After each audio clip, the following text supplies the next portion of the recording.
嗨，欢迎回来，我是栗子。买 OLED 萤幕送笔电这个系列，我们也已经连做了3年。主轴就是在选择顶级萤幕的前提之下，各方面的规格 OK， 效能 OK， 价格也 OK 的笔电。那今天就是要来更新2024年版买顶级 OLED 萤幕送笔电系列啦。而今年我们首度再把买 OLED 送笔电这个主题细分成2种取向。第一种需求是顶级 OLED 萤幕加高效能的笔电。前面我们已经开箱过，有一台叫做 VivoBook Pro 15 OLED。这是一台非常适合预算有限但有剪辑需求、建模等设计需求的学生或是创作者入手。而今天我们则是要把另外一个坑给填满，就是同样采用顶级 OLED 萤幕的笔电，但会是轻薄文书取向、价格更亲民的选择。帮你，我想知道我的效能需求不是很高，平常都是文书作业，写 Word， 做 Excel 顶多打开 PS 以拉做一下图最多再玩个 Minecraft 打几场 LOL。那有没有推荐的选择对了，别忘了我还想要带一块顶级的 OLED 萤幕哦。这人的要求也太多了吧？但是没关系，我们早就准备好了。就是我手上的这一台，来自华硕 VivoBook S 系列的新机 VivoBook S 16 OLED。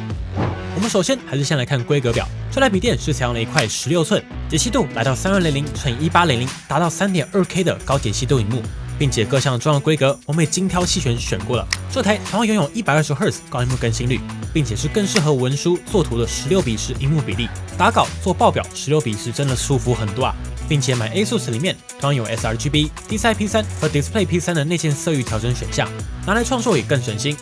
还有华硕招牌的 OLED Care， 低亮度防闪烁也都没有少，同时色域色准、亮度也都是顶级表现。以这个价位来看，这块萤幕真的是无话可说。我们等一下也会详细解析这一块萤幕的实测数据。反正纵观整个笔电市场，这就是目前非常顶的一块萤幕。说真的，对手不多啊。而在规格上，总共有 AI 世代的 Intel Core Ultra 5处理器 125H， 以及 Core Ultra 系列最顶的 Core Ultra 9处理器 185H 2个版本可以选择。那在选择上也非常简单，没有影像处理需求，纯文书，就是为了顶级 OLED 萤幕选这台的朋友。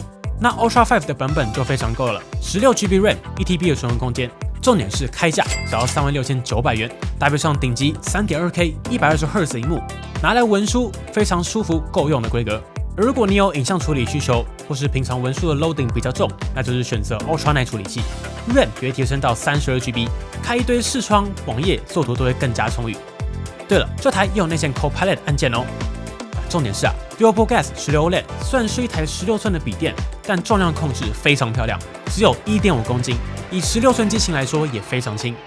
另外，今年的 VivoBook S 系列其实还有一台14寸的版本，就叫做 VivoBook S 14 OLED， 便宜了3000。不过我今年是真心推荐直上16寸的版本即可因为只要多3000就可以从14寸 WUXGA 60Hz 的 OLED 升级到16寸 3.2K 120Hz 的顶级 OLED， 储存空间也从512升级到 1TB， 重点是重量其实也就多200克，大概一只手机的重量而已。只要你不是一定要14寸，真心建议直上16寸，大萤幕用起来的爽感也更高。好，规格讲完，我们就赶快来聊聊实际体验究竟如何，有什么优点及缺点，在专业仪器的测量之下，这块 OLED 萤幕真的够顶吗？总之，今年 VivoBook S 16 OLED 的整体表现如何？我们一起来看看吧。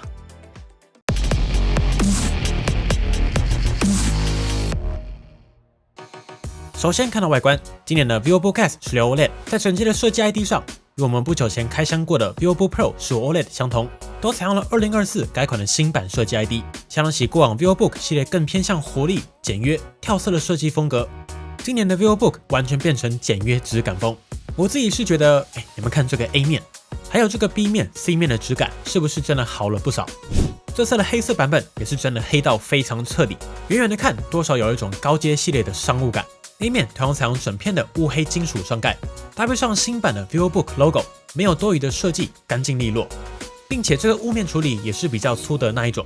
虽然反射率比较高，但以黑色机种来说，这样的 coating 比较不容易沾上指纹，就算有也会比较好擦干净。除了我们手上的黑色，另外还有蓝色版本，官方叫做迷雾蓝。14寸的机型，则还有粉色的玫瑰金版本可以选。而在 L 接孔上，这次的配置也比较合理，主要的接孔都放在左侧，包括用一个 HDMI 2.1 的接孔，不过是18 Gbps 的版本，也就是最高可以输出 4K 60或是 8K 30的画面。接着是2个 USB-C， 并且很有诚意这2个 C 孔也都支援 Thunderbolt 4，所以也都可以达到40 Gbps 的高速传输。这两个孔也都支援影像输出以及 PD 充电。值得一提的是，虽然这台官方随附90瓦的充电器，但实际上，如果你用100瓦的 PD 充电器，这两个 C 孔经过我们实测都可以达到峰值92、93瓦，所以是支援100瓦 PD 协议的。如果你比较常带着外出使用的话，我更建议你额外准备一颗小尺寸的100瓦 PD 充电器，用起来会更舒服。接着还有个 microSD 读卡机，一个 3.5mm 接孔 ，USB-A 集中在右侧，接键鼠或是接收器也会更顺手。两个 USB-A 也没有凑数，都是 USB 3.2 Type A Gen 1达到5 Gbps 传输速度的 A 孔。整体来说，2个 A 孔加2个 C 孔，再加一个 HDMI， 以文书机来说已经是非常充足的接孔配置了，并且2个 C 孔都是 Thunderbolt 4，这点倒是蛮有诚意的。如果 microSD 还能换成标准尺寸，那就非常完美啦。但因为这台也不是创作者取向的机种嘛，所以无伤大雅。而在重量上，帮你实测 VivoBook S 16 OLED， 单机大约 1.54 公斤，加上原厂充电器后，大约落在 1.92 公斤。以16寸机种来说，重量控制的非常漂亮。别忘了，这台的规格是有开到 Ultra Night 版本 ，TDP 可以解到50瓦 ，loading 比较重的文书或是 AI 应用也更加游刃有余，算是文书中带点狂野吧。实测上盖可以单手开合，并且达到180度的开合角度。打开后，我们看到 B 面，第一眼就能看到这台的萤幕占比非常高，采用4窄边框的设计，看上去非常舒服。顶部拥有支援 Windows Hello 脸部辨识的视讯镜头，这组镜头又有实体遮罩的设计，关上后就会出现华硕笔电经典的橘色点点，物理性的避免隐私外泄。接着就是这次最大的亮点啦 ，VivoBook S 16 OLED 搭载了一块非常漂亮的16寸 3.2K OLED 亮面萤幕，并且拥有120Hz 高萤幕更新率，更是采用了16:10的萤幕比例。之所以要特别提到16:10，就是因为当你在做文书作业的时候，16:10相较起传统的16:9，上下的显示面积都更多，可以看到的文字就是更多。分割成左右画面时，高度也更充足，拿来写报告、做报表都更好用。如果你拿来修图，甚至简单剪片的话，16:10也会直接多一轨。Photoshop 的图层也会更一目了然。这也是为什么越来越多笔电都采用16:10的新比例，是真的明显更好用。接着就进到今天的重头戏，我们来实测萤幕表现。这次在买 ASUS 当中，同样内建了色域调整选项，包括预设的原生、sRGB、DCI P3 以及 Display P3 4种显示模式，可以根据需求快速调整。我们这边透过专业仪器实际测量萤幕表现。经过帮你实测，今年的 VivoBook S 16 OLED 这块萤幕在原生色域覆盖上依旧很强，可以达到100%的 sRGB、96.7% 的 Adobe RGB 以及99.9% 的 DCI P3 色域覆盖，这是目前色域覆盖最强的第一梯队表现。而在色准上，我们就分别切换到对应的色域模式进行实测。首先看到 sRGB， 经过帮你实测，VivoBook S 16 OLED 在 sRGB 模式下就会自动进行色域限缩，达到99.7% 的 sRGB 色域覆盖。并且色准也非常漂亮，色彩平均 Delta E 只有 1.79， 这个数字小于2就是非常优秀的意思啦。最大 Delta E 就是 4.84。其实看到这边，正常来说就已经可以下这块萤幕的色准表现不错这种结论了。不过这还不是这块萤幕的最佳表现，好还可以更好。我们详细来看，这块萤幕的最大 Delta E 主要是受到白平衡设定的拖累 ，CCT Delta E 大约落在 4.5 左右，也就是在显示白色画面下略为偏冷。但与其说是它不准，不如趁着这个机会详细跟大家聊聊这个设定背后的逻辑。故意把白平衡调冷一点，这其实是主流品牌很常做出的设定。这话怎么说呢？原因是现在主流的显示标准遵循的是 D65， 也就是白平衡 6500K 的意思，只有少部分还在 7500K 以上。而这意味着大多习惯冷白画面的用户，当他突然放到准确的 D65 萤幕，就会觉得，这个萤幕是不是黄黄的啊？所以大多主流品牌都会在 6500K 的基础上稍微调得偏冷一点点，主流大约落在 6800K 到 7000K， 甚至 7500K 也有。但是大约 7000K 左右，你就会觉得是你印象中那个白色了。这也是为什么通常主流价位带的笔电、手机 CCT Delta E 大多都会偏一点，预设白平衡偏冷的原因。所以根据这个逻辑，透过买 ASUS 内建的手动白平衡调整，稍微往左调整15点，按一下画面上的点点，然后方向键就可以细微调整。这时候 sRGB 的平均 Delta E 可以来到 1.34， 最大 Delta E 也会降到 3.73， 明显更准了。不过说到这里，请不要跟着我们这样调整啊，原因是每一块萤幕的体质都不太一样，一定要透过外部校色器才能真正了解你的萤幕到底该如何调整或是校正，绝对没有任何一组设定可以套用在每一块萤幕这种事情。如果你的工作非常需要准确的白点，那进行额外的校正才是上策，并且萤幕是会老化的，大概每半年、1年重新校正就能维持最佳状态。不过对一般人来说，这块萤幕预设的平均色彩丢台就已经可以达到 1.79， 已经是非常精准 PR98 以上的表现，一般用户完全够用。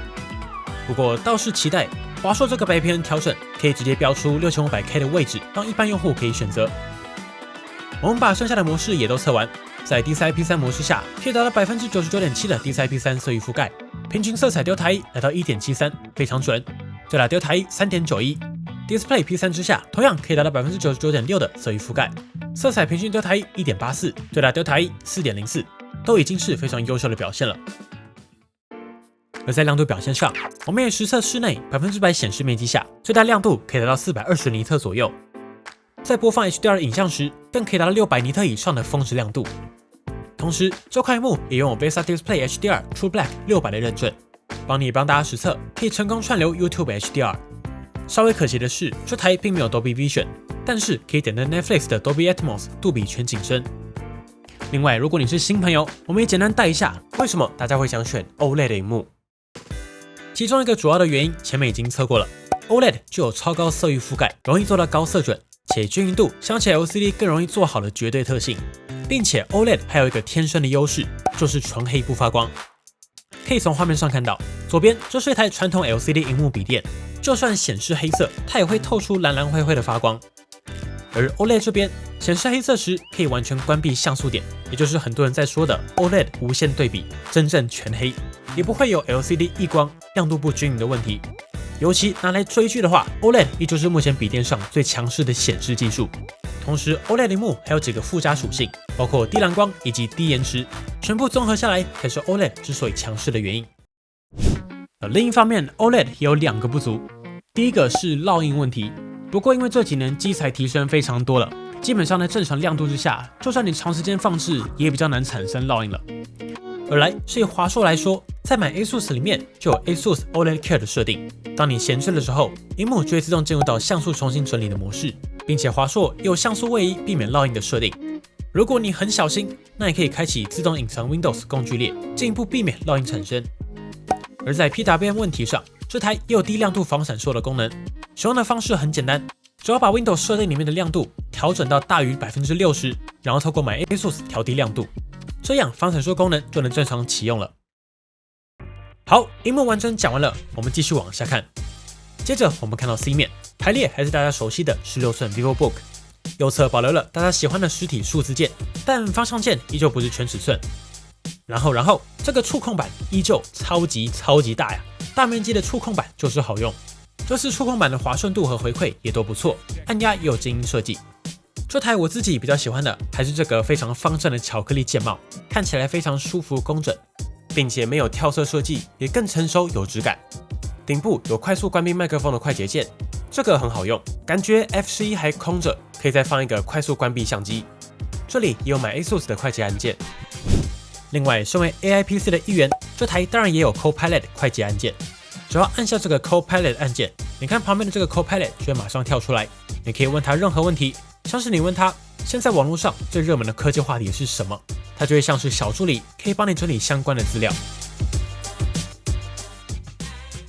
或是你 Excel 突然有个公式忘记了，你也可以马上问他。或是你也可以请 Copilot 帮你摘要目前网页上的内容重点，比如说这是一篇英文新闻稿，我就直接跟 Copilot 说，帮我摘要这个网页上的重点。你看，它现在就把整个网页的重点用中文条列出来了。此外，现在的内建剪取工具不只可以截图，也多了文字辨识的功能。只要在截图之后按一下这个 icon， 就可以把图片里面的文字复制出来啦。还有，目前美国区的小画家也已经开放了生成图像的 Co-Creator 功能。如果你也想试试看，直接把 Windows 设定的地区改成美国就可以玩喽。但其实也不用这么麻烦啦，现在的 Copilot 也有图像生成的功能。例如跟他说，产生一张具有科技感的装甲恐龙，然后稍等他一下。你看，它这边就生成4张图片给你，点开就可以看大图，解析度是1020×1020，这边你也可以保存下来。还有另外一种玩法是 Copilot， 它其实是可以理解你提供给它的图片的。例如这边直接有截图按钮，这边我截取帮你的 logo， 然后请它依照这个风格生成一张太空船的 logo。这边就会产生出对应的结果。反正任何你想到的问题都可以拿去烦 Copilot， 你只要记得这个 Copilot 按键可以快速把它叫出来就好。还有一个特别的地方，就是这次的键盘居然拥有全区的 RGB 的设计，预设是 RGB 循环。不过亮度就是常规的背光表现，为了昏暗环境而生，而不是展示型的高亮度 RGB， 并且这个 RGB 是可以透过 Windows 动态光效进行控制的，所以只要开启设定，选择个人化，进到动态光效，这边就可以调整 RGB 效果，设定颜色、亮度。而在手感上，这台会是薄膜偏软，不 Q， 但是作为文书机，这就是长久打下来比较不容易酸的设定。但键程就是常规表现，没有特别惊喜。不过静音设计倒是处理的还算不错。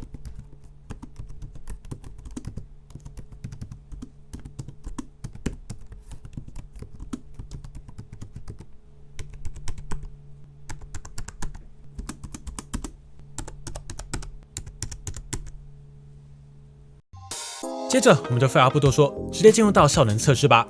这次帮你测试的是 VivoBook S 16 OLED 顶规版本，主要还是针对有高 CPU 需求的文书用户，或是有影像处理需求定位的朋友。如果是纯文书的话，前面讲过了 ，Ultra 5的版本就很够用了。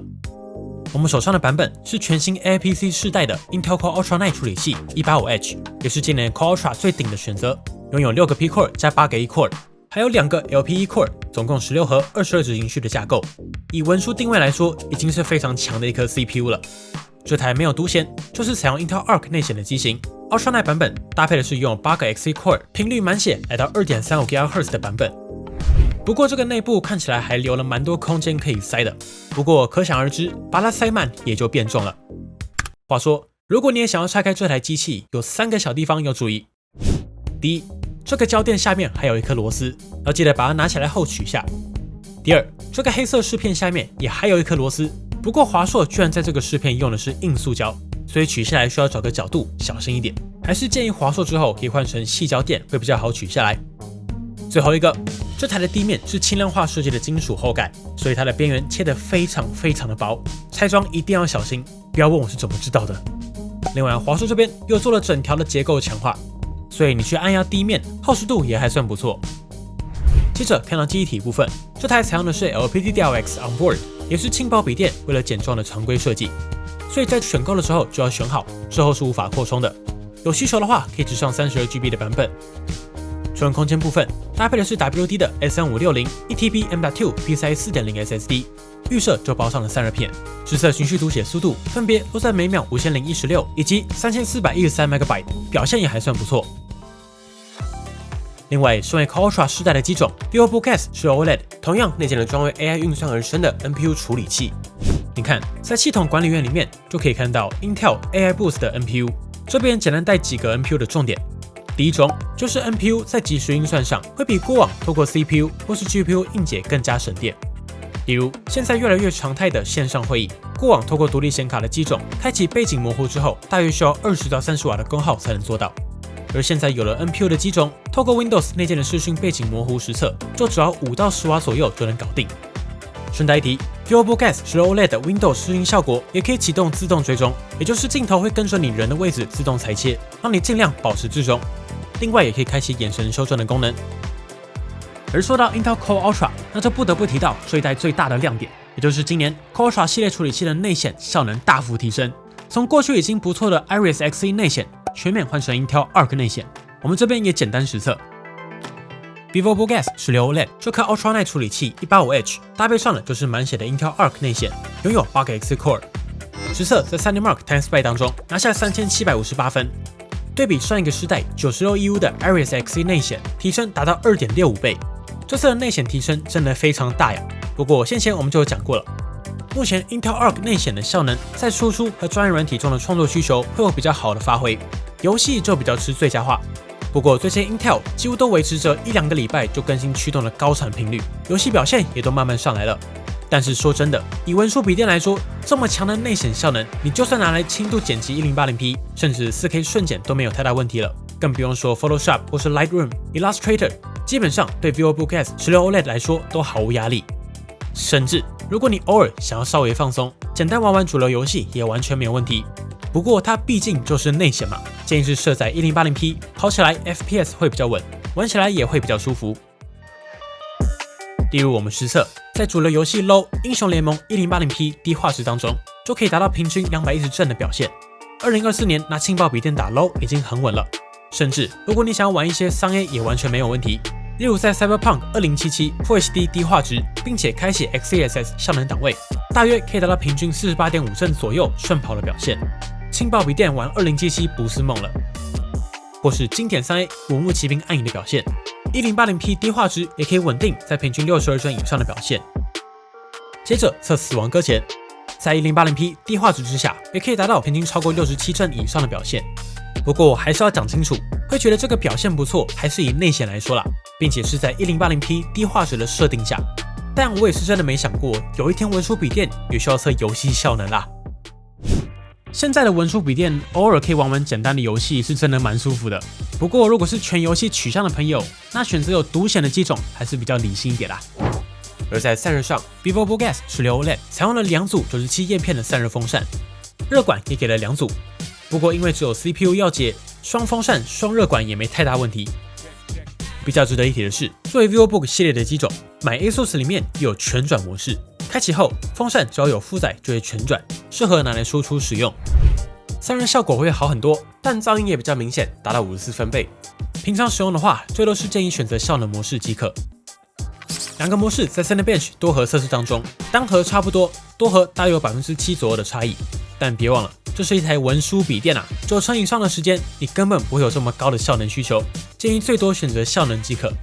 平常标准或是静音都很够用了，不止噪音合理，效能也完全够用。办公室的话，可以选择静音模式，就可以达到风扇无感的表现。我们这边也来测一下 SunnyMark TimeSpy 20人压力测试，在效能模式下，稳定度可以达到 99.3% 的表现，并且温度也不高，最高温也就只有39度，主要控制区域也都是30度以下。而如果再调高，选择全转模式，那整机的温度就真的非常低了，最高温只有31度，操控区域也都在30度以下。这个模式拿来输出完全 OK。续航力部分 ，VivoBook S 16 OLED 采用了以文书笔电来说算大的75瓦时的电池，在 PCMark 10现在办公的电池续航力测试中，最终拿下8小时54分的成绩，在续航力表现上，以 Ultra9 来说是非常不错的。实际文书打稿、听音乐 ，Windows 选择最佳效率，买 ASUS 选择静音或是标准，都可以达到7到8小时以上的表现。如果是在外文书、拜访客户使用，顶多搭配小尺寸的 PD 充电器就很够用了。在充电测试中，帮你使用原厂随附的90瓦充电器实测，半小时充了 50%， 1小时就能充了 88%， 这个速度非常可以啊。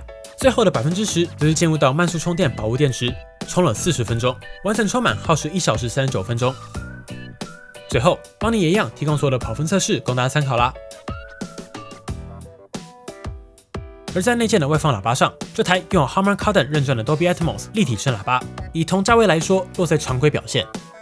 因为这台同样是向下反射的喇叭设计，所以放在桌上才会有最好的声音效果。我们实测最大音量大概落在82分贝左右。实际的声音表现，以下帮你也提供一段实测供大家参考哦。